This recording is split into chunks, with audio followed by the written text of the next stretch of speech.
On Christmas Eve, my daughter looked at the package in my hands and whispered to her husband, thinking I couldn't hear, "Just pretend to like it. He means well." It wasn't wrapped in shiny ribbons or gold foil, just plain brown paper and twine. The paper was creased, the twine slightly frayed, like it had been tied and untied more than once. I set it carefully under the tree, my hands lingering on it for a second longer than they needed to. From the corner of my eye, I caught the glance. My son's quick smirk toward his wife, her polite but hollow smile in return.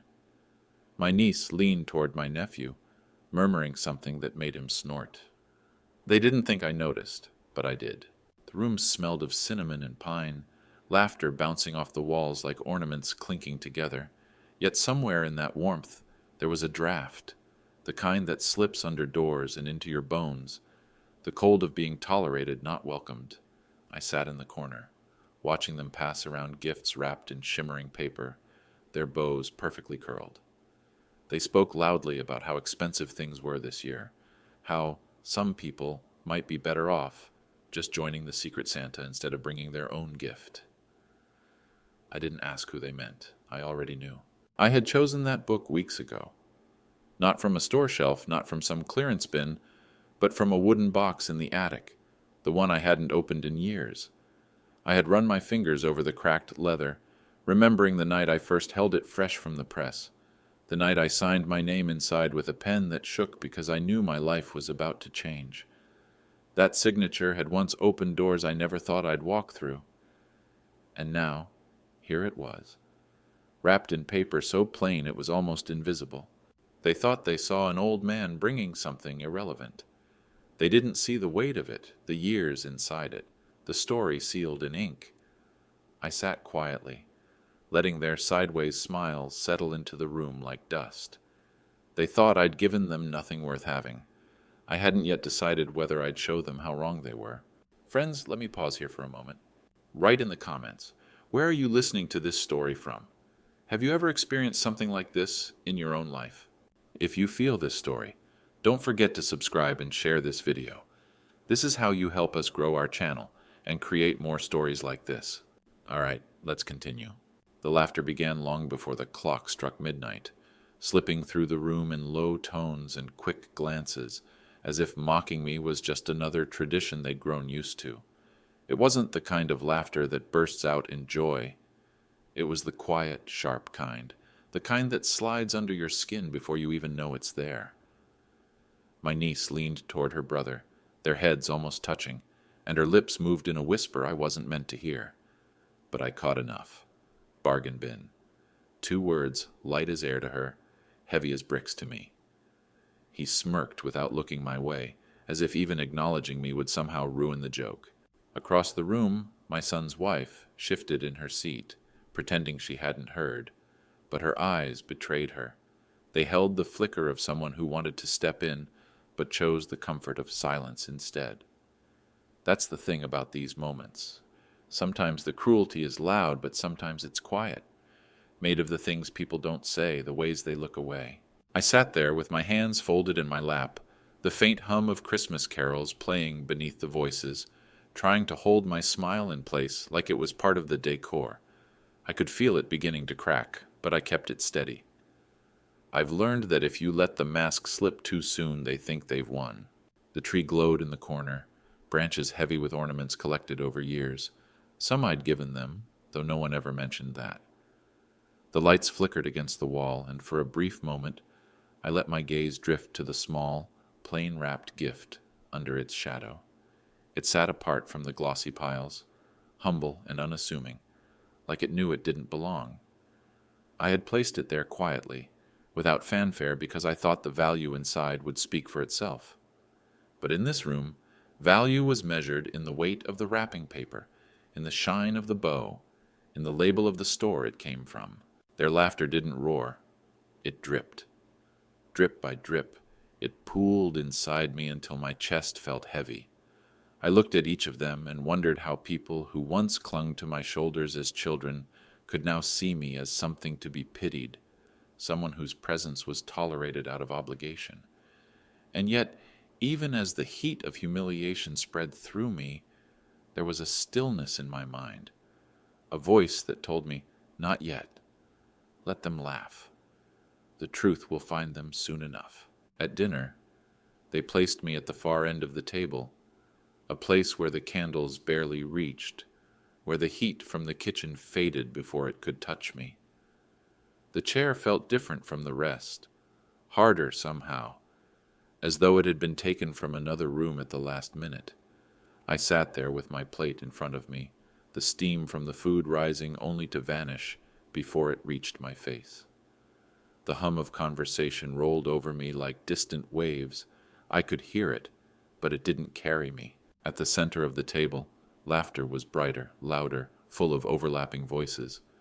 They passed dishes to one another with ease, their hands brushing, their eyes meeting over shared jokes I was too far away to hear. Every now and then someone would glance in my direction and raise their voice slightly, as if tossing me a scrap of inclusion. But it never lasted more than a sentence before they turned back to the warmth of their circle.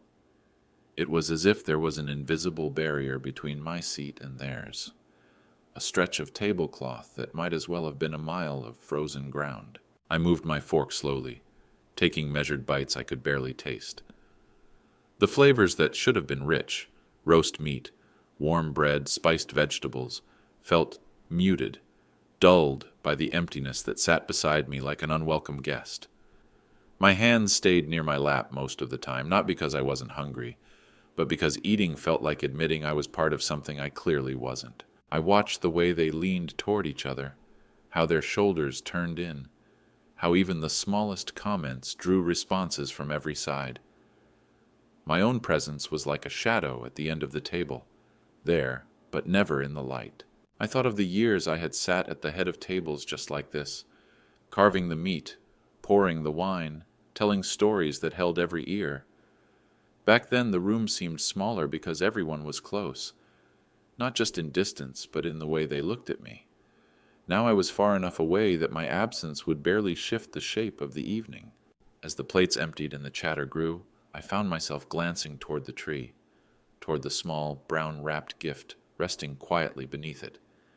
It seemed to be waiting for me, as if it knew that the moment it was opened, something in this room would change. I counted the minutes in silence, not with eagerness, but with a steady patience. The meal would end, the gifts would come, and then perhaps the warmth they'd kept from me might find its way back in. Not because I asked for it, but because the truth has a way of moving across any table, no matter how far the seat. The moment dinner ended, the room seemed to transform. Plates were pushed aside, chairs scraped against the floor, and everyone gathered around the tree as if drawn by the glitter of its lights. Hands reached eagerly for glossy boxes, bows as big as open palms, wrapping paper that shimmered under the glow. One by one, they tore them open with the excitement of children, their voices rising in bursts of delight. The air filled with exclamations, the kind reserved for gifts that are meant to be seen, displayed, admired. Designer scarves slid from tissue paper like water, silk catching the light with every movement. Rings and bracelets sparkled in small velvet boxes, each one met with gasps and the careful turning of wrists to show them off. Sleek gadgets emerged from carefully branded packaging, drawing clusters of curious hands eager to touch, to press buttons, to marvel at how fast, how shiny, how new. Every gift seemed to compete with the next, each one a statement of worth measured not in thought, but in price. I watched from my place at the edge of the circle, my hands folded loosely, my smile held in place. The sound of the paper ripping was sharp in my ears, almost drowning out the laughter, almost louder than the compliments. The room was alive with approval, the kind of praise that feeds on itself, each voice louder than the last to make sure the giver hears it. And there, beneath the lowest branch of the tree, in the shadow where the lights didn't quite reach, my gift sat untouched. Small, unassuming, wrapped in plain brown paper and twine that curled not from heat or machine, but from the pressure of my own hands. It looked almost fragile compared to the fortress of bright boxes around it, as if the weight of their grandeur might crush it if anyone pushed too close. No one looked at it. No one asked about it. In their eyes, gifts like mine didn't demand attention. They were the sort you opened last, if at all, to avoid breaking the flow of excitement. It was the kind of package that didn't sparkle in the dark, that didn't promise envy, that didn't carry the silent competition they all seemed to understand. But I knew what was inside. I knew the years it carried, the nights it remembered, the name written in ink that once meant more than anything they could hold in their hands now. I kept my eyes on it, even as theirs passed over it without seeing. Let them unwrap their treasures. Let them fill the air with praise. Mine could wait in the quiet, because when the quiet finally came, it would speak louder than all the glitter in the room. When the last of the glossy boxes had been opened, and the last ribbon lay in a heap on the carpet, there was a brief pause, that moment where the air seems to rest after the rush. It was then, almost reluctantly, that someone noticed the small brown-wrapped package still sitting under the tree. My grandson reached for it first, but my son's wife gently took it from him and passed it over to the person whose hands would do the unwrapping. There was no ceremony, no curious glances, no playful guessing of what might be inside. Just a lazy tug at the twine, a slow peeling back of the paper, as if they already knew it wasn't going to be anything worth remembering. The paper came away in quiet folds, falling to the floor without the crisp tear of excitement. A worn leather spine emerged, dark with age, edges softened from years of being held. The person holding it tilted their head, their mouth pulling into something between confusion and amusement. Before they could speak, a voice from the couch cut through the silence. Light, mocking, edged with disbelief. "Old books, at Christmas?" It was meant as a joke, but it landed like a stone in water, rippling through the room. A few chuckles followed, low and knowing, like they'd just confirmed what they'd suspected all along, that I had brought something outdated, something useless, something that didn't belong in their world of new and shiny things. My nephew leaned forward, his laugh sharper, careless. "Who even reads these anymore?" he said, as if the question didn't have an answer worth giving. I felt the sting, but not in the way they might have imagined. It wasn't the insult itself. I'd lived long enough to collect more of those than I could count. It was the speed with which it came, the swiftness with which they dismissed something they hadn't even bothered to open, to feel, to understand. The book rested in their hands like a thing they couldn't wait to put down, its weight unrecognized, its value unseen. Around me, the conversations began to rise again, as if my gift had been an interruption quickly smoothed over. Someone laughed louder than they needed to. Someone else reached for their phone, and the moment that could have been one of discovery was swallowed whole by indifference. Only my grandson kept his eyes on the book, his small brow furrowed, his fingers twitching slightly as though he wanted to take it, to turn the cover, to see what was hidden inside. But no one gave him the chance. The book was placed on the coffee table without care, beside a stack of wrapping paper and an empty glass, where it sat quietly, unnoticed, like a relic misplaced in a world too hurried to remember where it came from. And in that moment, as the noise swelled again and the laughter returned to its easy rhythm, I realized something. They hadn't just overlooked the gift. They had overlooked the story, a story that had once been my life's greatest triumph. And soon enough, whether they were ready or not, they would see it written in a way they could never laugh away. The laughter didn't just return, it grew, swelling into something sharper, something that pricked at the edges of my patience. At first it was a murmur, a few amused glances traded like secrets, but then the words began to surface, each one heavier than the last. "Is this second-hand?" someone said, their voice dripping with a kind of mockery that pretends to be light-hearted but cuts all the same. Another voice chimed in from across the room. "Did you find it in your attic?" And though they laughed as they said it, there was no mistaking the undercurrent. They weren't curious. They were certain. Certain that whatever I had brought was old, forgotten, unworthy. The book moved from hand to hand, not with the reverence of a gift, but with the careless toss of something that didn't matter. One of them held it up between two fingers, the worn leather dangling as though it might leave a trace on their skin, their lips curling with faint disgust. I watched them turn it this way and that, inspecting it for flaws, as if they'd already decided there was nothing to find except proof of their own assumptions. I could feel my throat tighten, the air in my chest growing heavier with each passing second. Words pressed against the back of my teeth, explanations, memories, the truth they were blind to, but I kept them there. I knew if I let them out now, they would come trembling, cracked at the edges, and that would only give them more to smile about. Silence, I told myself, is stronger than a voice that shakes. They didn't notice the way my hands rested still in my lap, how my gaze stayed fixed on the space between the carpet fibers. They didn't see that I was holding something inside.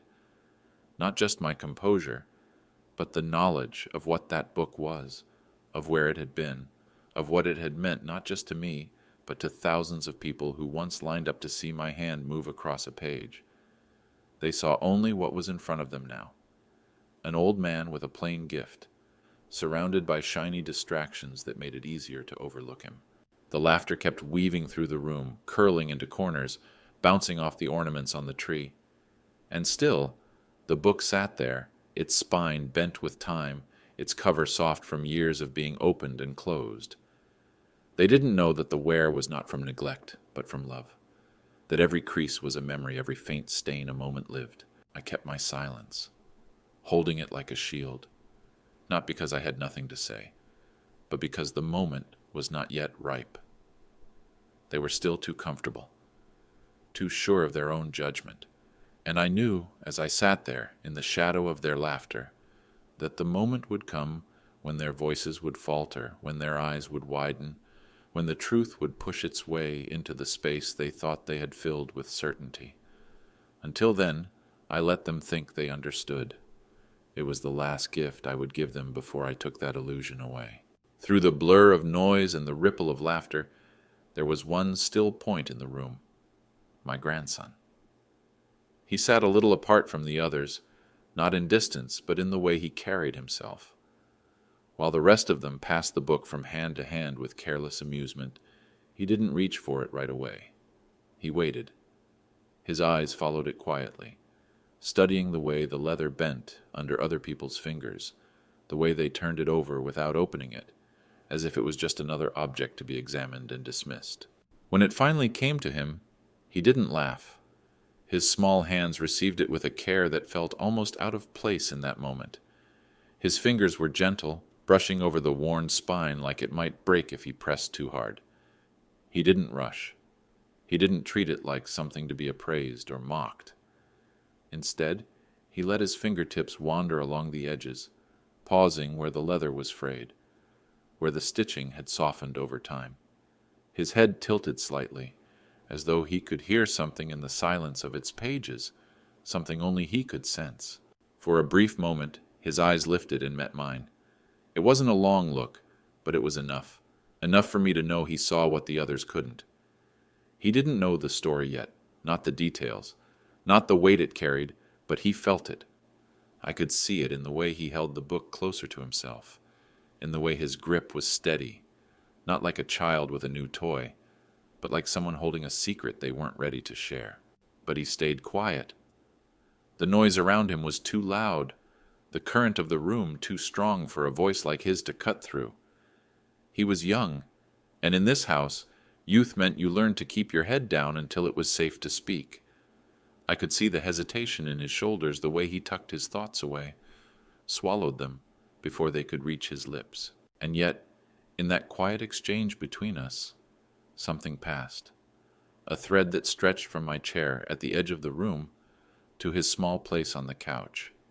It was a thread of recognition, of understanding that didn't need words. In his hands, for the first time that night, the book was not a joke or a burden. It was something alive. I looked away before anyone could notice, before they could see the way that single glance had steadied me. Let them keep laughing. Let them stay blind a little longer. Somewhere in the middle of all their noise, there was one person who would remember this moment, and one day he would tell it differently. The book drifted from one set of hands to another, passed over knees and coffee tables, turning in the air like a leaf caught in a careless breeze. They admired nothing about it, Not the way the leather had aged into a deep burnished brown, not the faint scent of paper and ink that rose from its spine. They didn't even open it. Not once. Not a single curious glance beyond the cover. It was as though the worth of it began and ended with how it looked on the outside, and in their eyes, that was already more than enough to dismiss it. They had no idea what they were holding, no idea that the first page, the very first page, held more than just words, that beneath that plain cover there was neat black ink pressed into the paper with a hand that had once trembled from something far greater than age. My hand. They didn't know that the date written there was from a winter long ago, when my name had just begun to echo in lecture halls, when the book in their hands had been at the center of heated debates, quoted in classrooms and cafes, discussed in languages I didn't even speak. That name, my name, wasn't just letters. It was a chapter of history. Mine, yes, but also the history of everyone who had ever found a piece of themselves in those pages. Once it had been printed in newspapers, on event posters, embossed on invitations. Once people had waited in lines that curled around city blocks just to see me sign it, to walk away holding that same ink as if it were a key to something they had been searching for. And now, here it was. My signature, my life's work, reduced to nothing in the careless hands of people who shared my blood but not my understanding. They never paused long enough to see it. They didn't even think to check. They were too busy laughing, too busy measuring its worth against the bright, loud things scattered across the floor. It's strange how quickly history can disappear when no one bothers to turn the page, how easily something that once carried the weight of years can be dismissed by those who never knew the story. But that was the thing about the truth. It doesn't vanish just because it's ignored. It waits.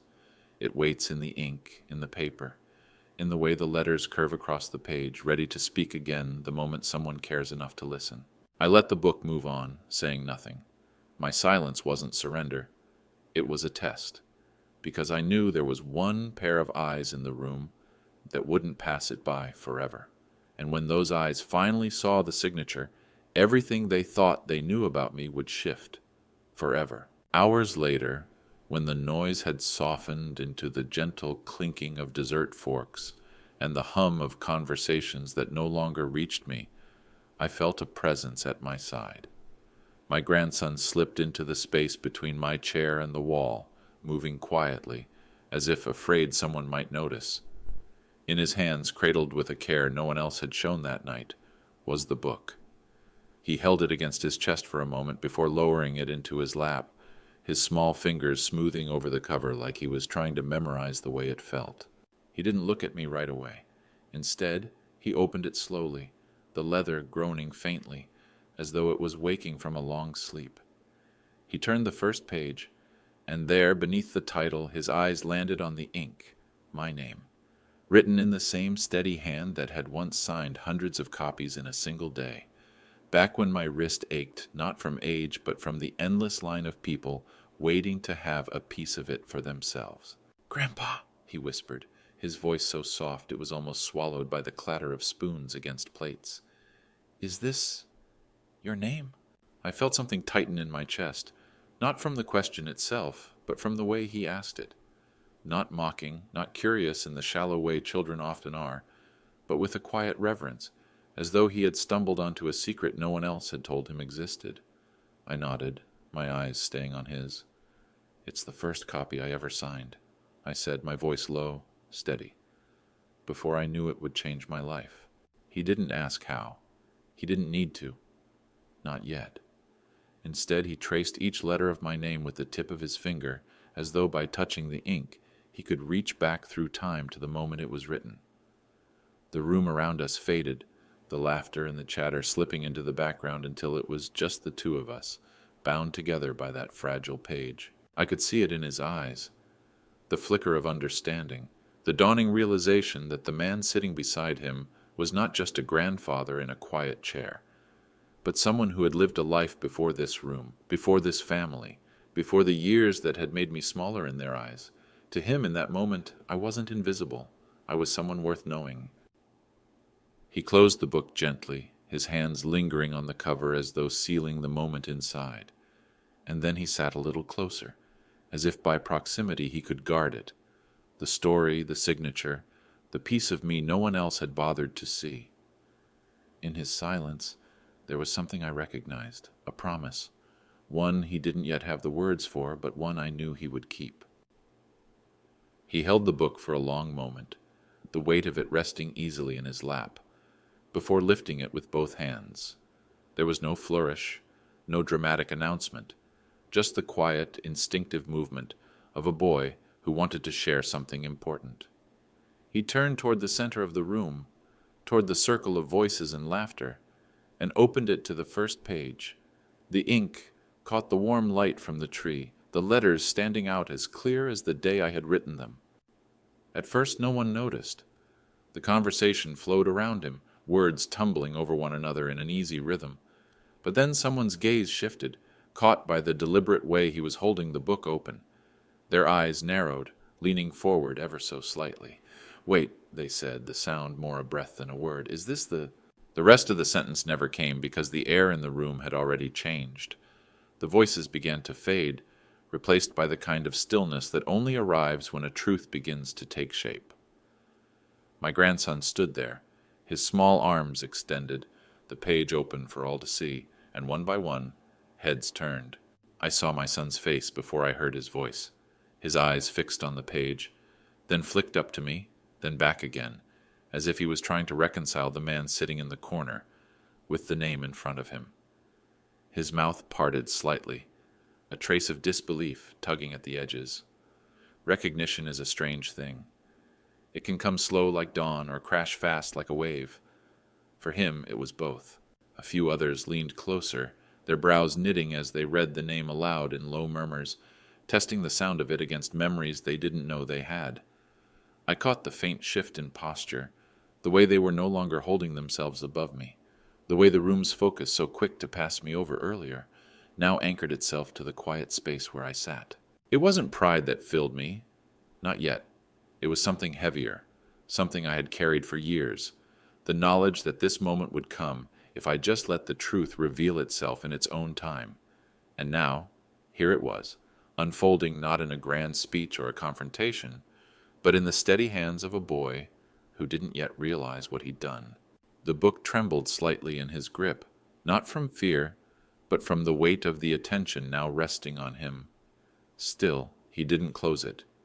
He kept it open, kept my name visible, as if daring anyone to look away, and in that quiet shift, the room I had been excluded from for most of the night became, if only for a breath, a room that revolved around me. It started slowly, the kind of realization that spreads not in words, but in the subtle tightening of expressions, in the way the air feels heavier without anyone saying why.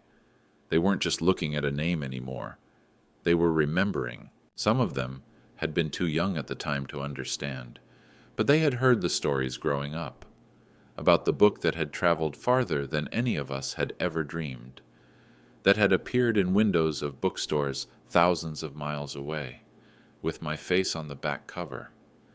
They remembered the murmurs from relatives about translations in languages none of us spoke, the awards, the photographs of lecture halls so full that people stood in the aisles, and then there were the ones old enough to have lived it, the ones who had seen the royalty checks arrive, who had watched as the old mortgage disappeared, who had stood beside me the day we signed the papers for this house, this very house, the walls they now decorated with garlands, the dining table where they had just feasted, the roof that had sheltered them through winters and summers alike. All of it had been paid for, in part, by the very pages they had just mocked. I could almost see the moments replay in their minds, the news articles clipped and saved, the pride they once wore in saying my name. But pride is a strange thing. Over the years, it had faded, replaced by the comfortable forgetfulness of those who no longer needed to remember where their comfort came from. And now, confronted with it again, I saw the mix of emotions flicker across their faces. Surprise, shame, something that might have been regret. My son's gaze lingered on the signature, as if it might change if he looked long enough. My daughter's hands rested still in her lap, her earlier smirk gone, replaced by a silence she didn't quite know how to break. Even my nephew, who had laughed the loudest, avoided my eyes now, suddenly fascinated by the pattern on the rug. It wasn't anger that rose in me. It was something quieter, heavier. A part of me wanted to tell them the whole story, to remind them of the years when this book wasn't just mine, but ours, when its success had been a wind that lifted us all. But another part of me knew I didn't need to. They were remembering without my help. They were piecing together the truth, and the truth had a way of speaking far louder than I ever could. The house felt different in that moment, not because it had changed, but because they had been reminded of its foundation. And that foundation had my name written into it, just like the page now open before them. No one laughed now. The room that only minutes earlier had been alive with the sharp edges of mockery felt as though it had been hollowed out. The noise pulled away like a tide. The air hung heavy, thick with something unspoken, and every rustle of wrapping paper, every clink of a fork against a plate seemed louder than it should have been. The book had changed in their hands, not in its leather or its weight, but in what it meant. The same worn cover they had passed around carelessly now seemed to command a certain gravity. Fingers that had flicked it aside without thought now lingered on its surface, tracing the imperfections as though they were artifacts, not flaws. My niece, who earlier had smirked into her brother's shoulder, held it for only a moment before setting it down, but not the way she had before. There was no flippant toss, no casual slide across the table. She placed it down carefully, her palms moving slowly, as if she was afraid that even the smallest sudden movement might undo something fragile inside it. It was strange, almost surreal, to watch their faces shift. A few avoided my eyes entirely, their gazes fixed on the tree or the floor, anywhere but me. Others glanced toward me briefly, then away again, as if unsure whether to acknowledge what they had just learned. Pride and shame seemed to be wrestling in the space between us, neither strong enough to fully win, both too stubborn to step aside. The silence wasn't comfortable, but it wasn't cruel either. It was the silence that comes when people realize they've been wrong. Not about a small thing, but about something fundamental. The kind of wrong that makes you re-examine every careless word you've said, every assumption you've made, every time you've chosen to laugh instead of listen. The book lay in the center of the coffee table now, no longer ignored, no longer buried beneath torn paper and ribbon. The light from the tree caught on the curve of its spine, making the worn leather glow faintly, as though it had been waiting for this moment all along. I could feel their attention bending toward it, not in the way they had clamored over the glossy gifts earlier, but in a quieter, almost reverent way, as though they were beginning to understand that value isn't always loud. I didn't move. I didn't speak. This was their moment to sit in the silence they had created, to feel the weight of it settle. Sometimes the absence of laughter says more than any speech could, and in that stillness, the book, my book, spoke for me. I didn't scold them. I didn't need to. The room had already turned into its own mirror, forcing each of them to see themselves as they had been an hour ago, laughing, dismissing, treating something priceless as if it were worthless. Every word they'd thrown at me earlier still clung to the air, cold and sharp, like frost on a window you can't scrape clean no matter how hard you try. They didn't dare repeat them now. I could feel the weight of their earlier mockery pressing down on them, not because I had demanded it, but because the truth had stripped away the comfort of ignorance. Those careless little phrases, second-hand from the attic, who even reads these, were no longer harmless jabs.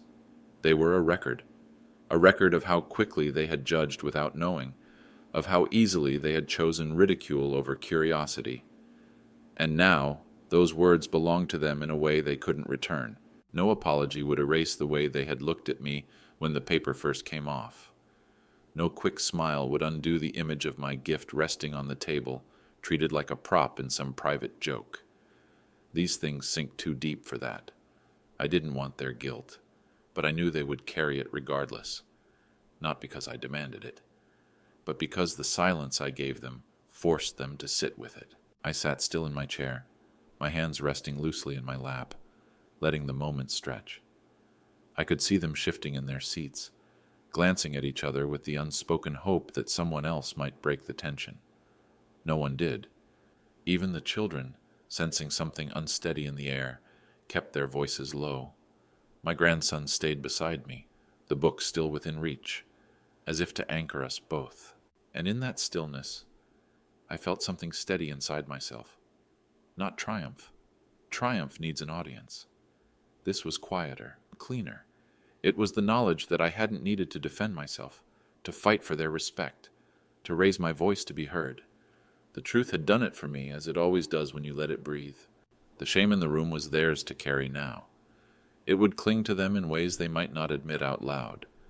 When they thought of me next Christmas, when they looked at the shelves in their homes and saw books they had never bothered to open, when they remembered this night without wanting to. I didn't need to add to it. I didn't need to feed it. Because some lessons don't come from punishment or lectures. They come from the moment you realize the wound you caused can't be undone, and that the person you wounded has chosen not to strike back. My grandson didn't wait for the conversation in the room to start again. He didn't wait for permission or for someone else to speak. He simply reached for the book, drew it back into his arms, and hugged it to his chest with a care that made the old leather seem almost new again. His voice, when it came, was quiet. The kind of quiet that doesn't ask for attention, but somehow commands it anyway. "I'll take care of it, Grandpa." Those 6 words settled over me like a warm blanket, cutting through the chill that had been sitting in my chest all evening. They were simple, but they carried more weight than all the speeches I could have given, more sincerity than any forced apology could hold, because he meant them. Every syllable was wrapped in the certainty of a promise he didn't even realize was as sacred as the ink inside that book. I looked at him, really looked, and saw that he wasn't just holding the book. He was claiming it, not as a possession, but as a story he wanted to keep alive. His small fingers curved protectively over the cover, the way a gardener might shield a seed from wind and rain. In his young eyes there was no calculation, no performance for the room, only the instinct to protect something precious because he understood, even without knowing all the details, that it deserved to be protected. And in that moment, something shifted inside me. The sting of their earlier laughter, the echoes of their careless words, the cold of being pushed to the edge of the evening, it all began to fade, not because it no longer mattered, but because it no longer defined the night. They had dismissed my gift, but it had still found its home. It had found the one heart that could carry it forward, the one person who would remember not just the object, but the meaning. Around us the others sat in silence, some watching, some pretending not to. I didn't look at them. My gaze stayed on the boy beside me, on the way his shoulders squared just slightly, as if the responsibility of his promise had already settled on him. I knew that in years to come, he would tell someone, maybe his own child, about the Christmas when he held his grandfather's first signed book, when he promised to keep it safe. And in telling it, he would keep me alive in ways they never could. I rested my hand lightly on the top of the book, my fingers brushing his, and let the moment breathe. The noise of the evening might return, the rhythm of the night might resume, but nothing could take away what had just been exchanged between us. Because sometimes the only thank you that matters is the one that comes without being asked, the one that comes from the quietest voice in the room and means it. From that Christmas on, the attic grew a little emptier. The boxes that had sat there for years, sealed and gathering dust, were carried down one by one. My books, the ones I had once hidden away like fragile relics, no longer lived in the shadows. They found their place on the living room shelves, where the light from the windows touched them in the mornings, and the glow of the fireplace warmed them at night. Each one was signed, dated, and placed with care, the ink still holding the steady hand I'd had all those years ago. They were no longer just books to them. They were proof of something they had forgotten, maybe even something they'd never truly known, that the man in the corner seat had once been someone the world looked to, someone whose words had traveled farther than any of us had. I saw it in the way they sometimes lingered by the shelves now, fingertips brushing over the spines, eyes pausing on the curve of my name before moving on. They didn't speak of it much, but the quiet reverence was there, woven into small gestures they probably didn't realize I noticed. No one ever offered an apology for that night. There were no heavy conversations, no attempts to rewrite the past. And strangely, I didn't need them anymore. The change wasn't in their words, it was in the absence of the ones they'd spoken before. They never mocked my gifts again. There were no sideways glances, no chuckles behind folded hands.